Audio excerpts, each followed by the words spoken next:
As the Austin metro area reaches the 2 million resident mark, it is increasingly known worldwide as a center for high-tech innovation and startup culture, as well as a mecca for creative chefs, artists, musicians, filmmakers. We tend to think of those things as new, but much of the groundwork for our current culture was laid during the counterculture boom of the 1970s. Although anti-war protests had broken out on the University of Texas campus, the first major demonstration did not come until May 8, 1970, when a judge allowed students and allies to march from the campus to the Capitol. By the early 1970s, Austin's counterculture infiltrated almost every aspect of the city's life.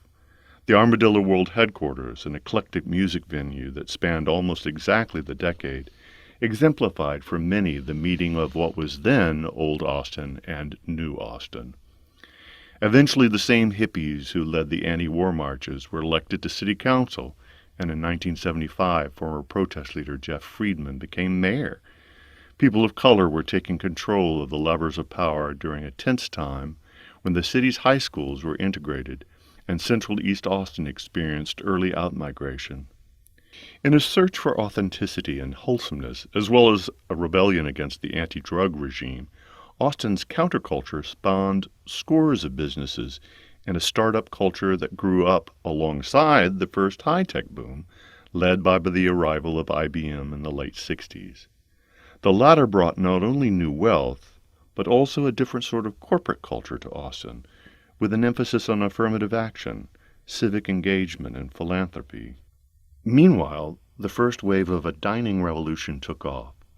The music scene proliferated too, thanks in part to liberalized alcohol regulations, but also to the rise of redneck rock, fronted by Willie Nelson, which led to the city's reputation as a home to the creative class, broadcast worldwide by Austin City Limits and later by South by Southwest.